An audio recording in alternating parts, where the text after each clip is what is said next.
Hi guys. അപ്പൊ കൊറേ പേര് എന്റെ അടുത്ത് ചോദിക്കുന്നുണ്ട്, മേ ബി അബി എവിടെ പോയി, അബി ഇട്ടിട്ട് പോയോ അതോ. നിക്ക് ഏത് റൂട്ടിലേക്കാ വണ്ടി തിരിക്കണേന്ന് എനിക്കിപ്പോ മനസ്സിലായി. ഞാൻ കമന്റ് ഒക്കെ കണ്ടു അബി തേച്ചിട്ട് പോകുന്നൊക്കെ. ബട്ട് അബി ഒരു ഫ്രോഡായിരുന്നു ഗൈസ്. അത് ഞാൻ പിന്നെയാണ് മനസ്സിലായത്. സാരില്ലടാ, നീ എവിടെ പരിപാടി അവതരിപ്പിച്ചാലും ഇത് തന്നെയാണല്ലോ നിന്റെ വിധി.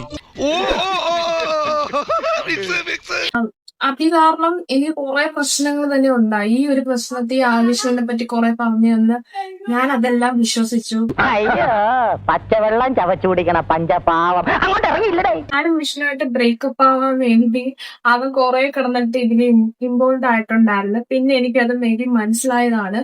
ഇവൻ പറയുന്നത് വിശ്വസിക്കരുത്. ഇവൻ ഭക്ഷണം കഴിക്കാനും കള്ളം പറയാനും മാത്രമാണ് വാ തുറക്കുന്നത്. കുറെ കാര്യങ്ങളൊക്കെ പറഞ്ഞു തന്നു. പക്ഷെ എനിക്കത് അറിയില്ലായിരുന്നു. പിന്നെയാണ് കുറെ കാര്യങ്ങളൊക്കെ ഞാൻ അറിഞ്ഞതും.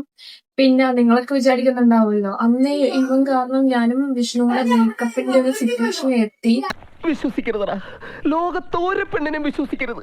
വിശ്വസിച്ചാൽ അവളുമാരെ നമ്മളെ ചതിക്കും, അത് ഉറപ്പാ. തക്ക സമയത്ത് മറുകണ്ഠം ചാടിയ നിന്നെ എങ്ങനെ ഞങ്ങൾ നമ്പും? അന്ന് ബ്രേക്കപ്പ് ആയിരുന്നു, പക്ഷെ ഇന്ന് ബ്രേക്കപ്പ് അല്ല. ഞങ്ങൾ വീണ്ടും ഒന്നായിരിക്കുന്നു ഗൈസ്. ഇതാണ് ന്യൂ ജനറേഷൻ ഗൈസ് പിന്നെ ഈ ഞങ്ങളുടെ റിലേഷൻഷിപ്പിലോട്ട് ഈ അബി എന്ന് പറഞ്ഞവൻ വന്നപ്പോ തൊട്ടാണ് ഇങ്ങനെ കുറെ പ്രശ്നങ്ങൾ ഉണ്ടായത്. എങ്ങനെയുണ്ട് എന്റെ ബുദ്ധി? കൊണ്ട് ഉപ്പിലിട്ട് വെക്കേ. പുതിയ ഫ്ലാഷ് ഇപ്പോഴത്തെ പിള്ളേരുടെ ഓരോരോ കാര്യങ്ങള് കൊള്ളാവണ. പിന്നെ ഗൈസ് ഇപ്പോൾ ഞങ്ങൾ ബ്രേക്കപ്പ് അല്ല, ഇപ്പോൾ ഞങ്ങൾ വീണ്ടും ഒന്നായിരിക്കുന്നു ഗൈസ്. ഇപ്പൊ എന്ത് ചോര തണുത്തു പോയാ?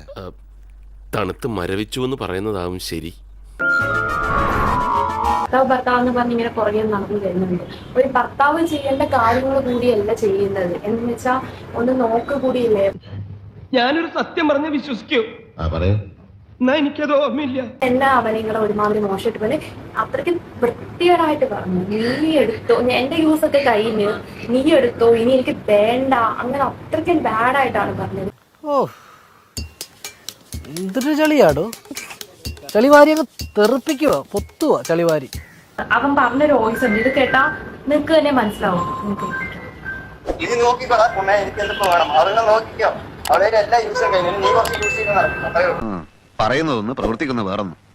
ഇതുപോലുള്ള ഗംഭീര വീഡിയോകൾക്കായി ഈ ചാനൽ വീണ്ടും സബ്സ്ക്രൈബ് ചെയ്യുക. ബെല്ലൈക്കൺ അമുക്കാൻ മറക്കല്ലേ.